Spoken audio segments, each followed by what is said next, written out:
they started out with that real hard grind and that vision and the willingness to say, I'm going to do whatever it takes. And the hours and commitment that I think that they put in at the beginning are tough to match.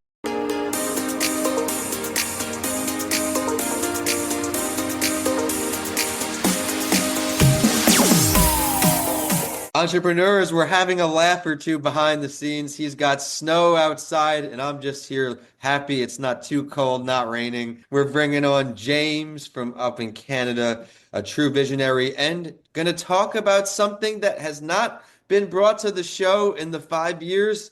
Get excited, James. Thank you so much for taking the time to join me here on That Entrepreneur Show. Super. Well, thank you. I'm happy to be here. Oh, well, I'm happy to have you. As I mentioned, 5 years, you get a lot of similar business types and industries, but yours is unique. So I am amped up. You can see my smile or hear it in my voice. This is That Entrepreneur Show, the #1 podcast for small business owners and entrepreneurs who want to learn through the tools and stories of others to hit their goals. No blueprint or textbook in entrepreneurship, just connecting with like-minded individuals. So I hope to do that for you today. If it's your first time with us, welcome. I like to do my shows where we start in the beginning, what led to entrepreneurship. We get to what's going on present day, and then we learn what's next, more tips and advice, and of course, which entrepreneur he would like to speak with if he could pick any throughout history. Today's show is brought to you by our wonderful sponsor, Coming Alive Podcast Production. Head to comingalivepodcastproduction.com to get your journey started today. But James, you're coming here as the founder of Rubber Surfaces, specializing in providing cost-effective, non-slip surfaces made from 100% recycled tire rubber. I gotta ask, what got you into this business? Well, a good friend of mine, he kind of started. We used to be in business together years ago, and he kind of branched off his own way and started getting into it and understanding a little bit about the recycled rubber business. And he ventured into it for a bit, but realized that he really needed somebody to come in with a vision and help him take it and grow it. And so, he stepped away from it, and then he approached my partner and I, Shayne, to see if we would jump on board and start this up and see where we can go with it. And, once I started looking into exactly what the product, the service is, I got excited, and I absolutely, want to jump in, be at that forefront of the industry and push it forward. And, when you can get excited about something, it really makes it a lot easier to just dive in and take it forward. I love that. I'm putting it here in the notes. The lessons you're about to share from being at the forefront, of an industry. Were you in a tire or rubber market, a car market before this, or where does that expertise come from where they had the confidence to say, James, you're our guy? It truly, most of my background in business is in the coatings industry, Okay. and I've been in commercial painting, continue to have some business in commercial painting. I've done epoxy flooring. I've started up and grew divisions within the coatings industry and have been fairly successful with it. So I think to tie that in, yes, it's rubber and it's leading edge by using the recycled aspect of it, but it's coatings and it's business. And, so I know the two, and it was easy for me to connect the dots and move forward with it for sure. The nerd in me wants to know here. I'm ready to ask him some questions. Why is rubber the best non-slip surface that you're really passionate about being at the front of everyone setting the example? Oh, well, there's many reasons. Certainly the environmental reason. With the tires not going to the landfill, they don't break down. You can drive by a farmer's field and see an old tire sitting out there. Yeah. You can drive by for 30 years and it'll still be there. It's not breaking down. So to use that we knew that the longevity is going to be there. We're saving it from going to the landfill. But rubber, so certainly up here in the northern market, as we were talking about with there being snow on the ground right now. Now we can't apply the product in the winter, but once the product's there, when we do apply it in the summer and all year round, obviously, in our business in Texas, we apply it. And then in the winter, it's got the flexibility. It'll allow the ground movement from freeze thaw cycles within the ground. So it allows that, the flexibility. But rubber, and by the fact that they're small, the process of recycling them, it goes to a factory and they strip it down, they take out all the fibers and the metals and the white walls, and it becomes a very consistent rubber, like by size and consistency of quality. So once you get that in, we mix that in with our binders, our glues. When you mix that in, it gives you quite a profile. So it's a bumpy profile that's also flexible. So to me, I get quite excited about it. It's even more so than epoxies, because epoxies are hard. They're not flexible. So if there's any flex in there, that's going to pop and move. But with rubber, it doesn't. And it holds up to the cold, it holds up to the rain. Any kind of environmental condition that it can be in, it holds its true self. And yeah, it's non-slip. So seniors, kids, anybody with mobility issues, it really, really helps. So once you have the rubber installed, how do you go about finishing this now? Are there different options to finish this on top? What are some of the more popular ones so we can get our audience excited to start not only saving the environment, but if they're in the Texas or Canada markets, have a Mhm. new resource?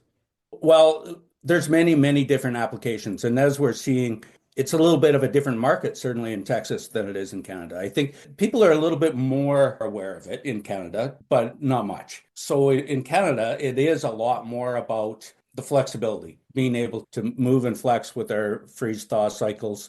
It's easier to shovel in the winter. The ice doesn't form to it as much. It's a lot more friendly in the winter. But in Texas, what we're finding is it's not just the residential applications that we find mostly in Alberta. It's not just that driveway and the sidewalk or even the garage. They're looking at it for pickleball courts, for patios in the back area, back their yards, any area, whether it's commercial, it's for daycares. 4 years and under, kids are outside all the time, running around, playing around.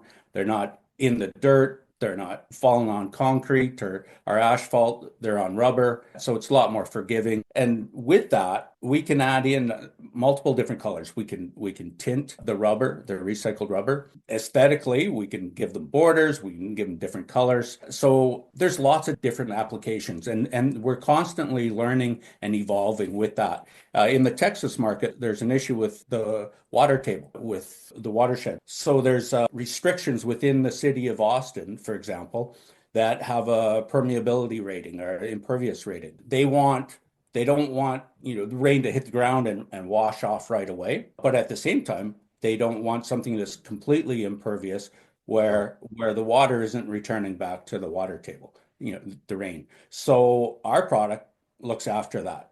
And we're currently in the process of dealing with the city and getting our proper permeability ratings. But again, that's now all of a sudden, people can have, a larger home, or they can use it alternatively to concrete or even compacted gravel, which still is somewhat impervious and you get runoff. So for stormwater purposes, returning water to the ground, it's a perfect solution. So what I'm saying is for the different finishes that we have, it's endless. We're finding also that we can be using the recycled crumb underneath the astroturf you'll have outside buildings. So rather than have a compacted gravel, we can put in the rubber pellets, and now the water's penetrating through, going right back into the ground source.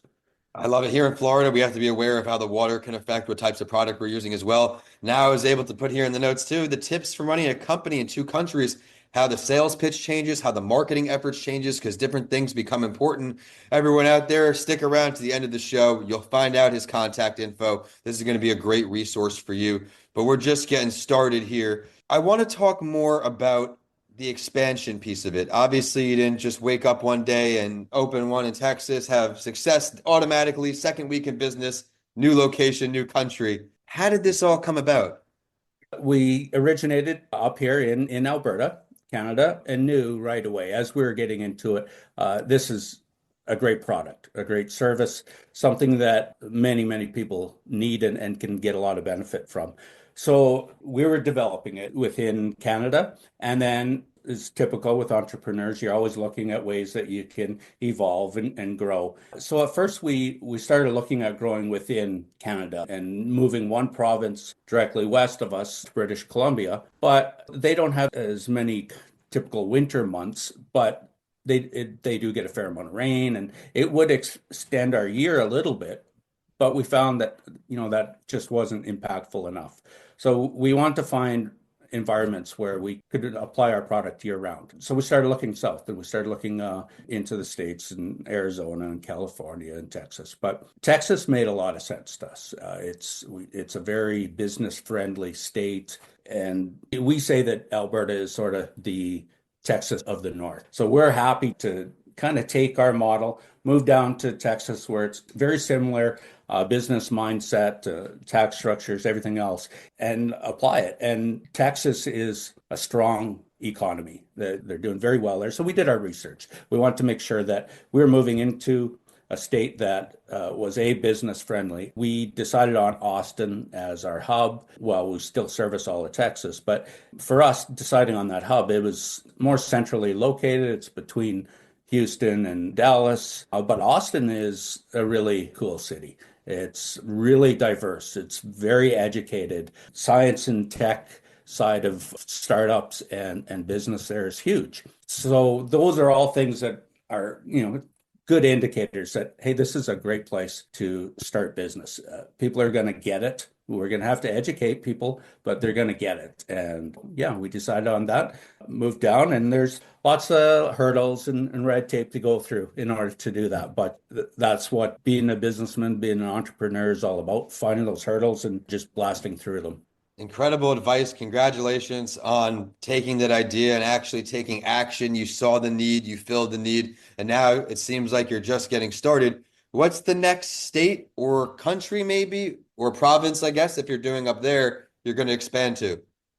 I'm pretty sure we're gonna, for now, we want to obviously walk before we run, but obviously we're still fairly aggressive with our growth mindset. So the U.S., I would probably think Arizona, California. We did a builders show in Austin a couple of months ago, and there were builders, engineers, architects, business owners from all over the US. And I can't tell you how well we were received. So it certainly gets our wheels spinning about the many different places. And that's part of it as well. Networking, speaking to people, finding need, finding an area that you feel some connection to, that it's going to be successful and people will get it. And that really helps you have the confidence to take that next step. So for now, I would say Arizona, California, but yeah, it can change at any time.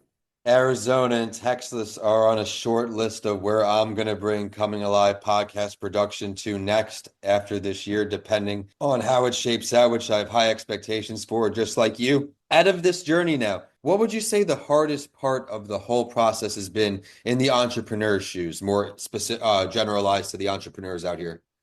Well, being an entrepreneur, everything is tough. It really is. So you have to understand that. And just like I said, you find those hurdles and you just blast through them. You can't just be in the thinking mode all the time. You have to be in the action mode as well. So yeah, educating people as to what our product is, what the benefits are, what the cost effectiveness are, in relation to, often they compare it to concrete or asphalt, the environmental benefits. There's so much there that, one, obviously we have to be well educated in it, but we also have to be able to express that. And we have to get people excited about it, about what it is how this service can truly help them and benefit them.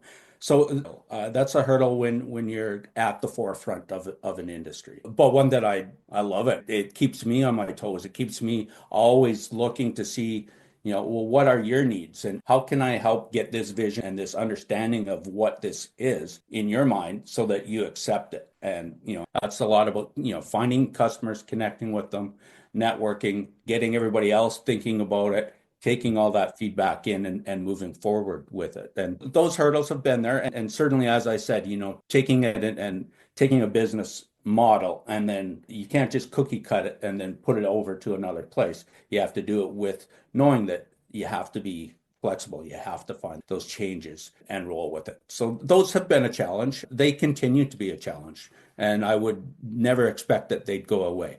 If they did, I would probably get bored. So yeah, that's part of it. You just take a challenge, you blast through, and you move on. And by doing that, you're continually learning and making your service and your product and your business stronger. If you don't love the chaos and uncertainty, entrepreneurship may not be for you, because for every small win that keeps the momentum and progress going, there's a 99, 100, 200 hurdles, no's, rejections, you name it.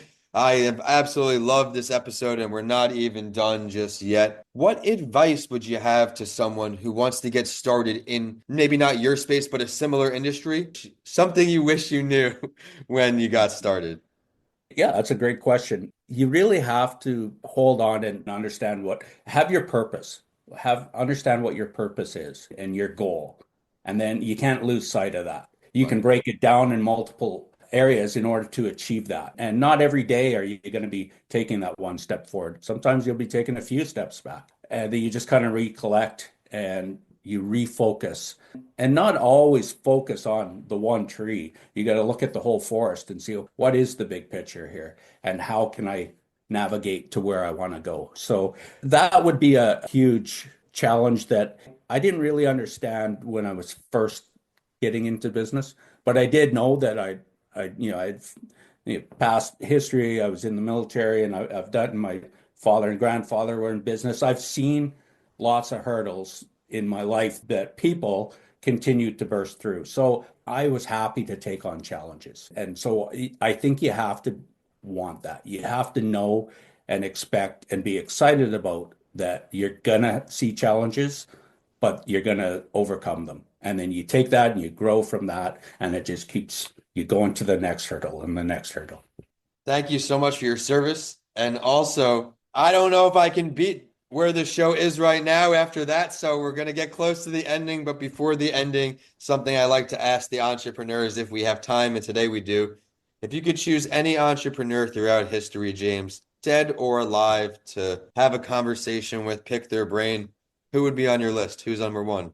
I think it's probably one that I would think many would, but truly, I would love to sit down and have a solid one-on-one, 1 hour, 2 hour conversation with Elon Musk. I think it would be somewhat difficult to maintain, his focus of what he's talking about, because he tends to really bounce around, but that's his mind. And I find it so intriguing. And he is one of these guys who will take barriers that we don't even know are there. He's going to blast through the biggest barriers out there. And to have that mindset, to have that lack of fear, and confidence in himself and his vision, I think that's contagious. So to sit down and chat with him and get inspired by that would be amazing. I know you're mainly in Canada, but here in America, he got a White House position in some. I'm not a big politics um, department, maybe I Yeah. guy, but he got some kind of technology position, innovation position. So, I mean, we've seen what he done with Tesla and going to space. So I think there's going to be some real big advancements from this next term. I mean, and I think it's cool to see an entrepreneur just take something, an idea, and get that far. But of course, him and the Jeff Bezos, those are the guys who glamorify entrepreneurship, right? It's glamorized because they're here on beaches and jets, and a lot of us we're grinding.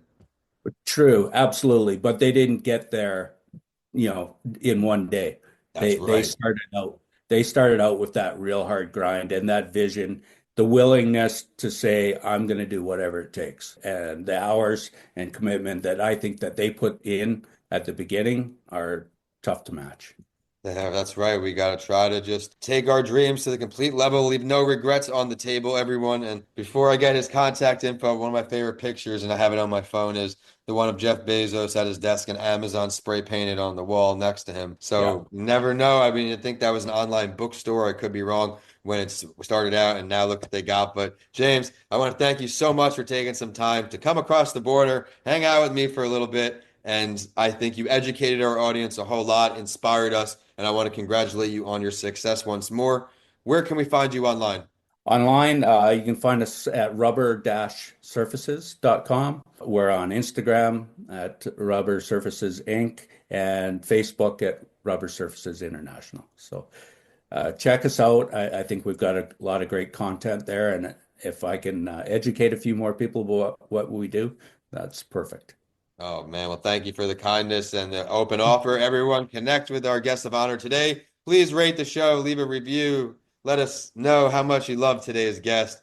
I am Vincent A. Lancy on all social media. That Entrepreneur Show is on all podcast platforms. Again, all social media platforms.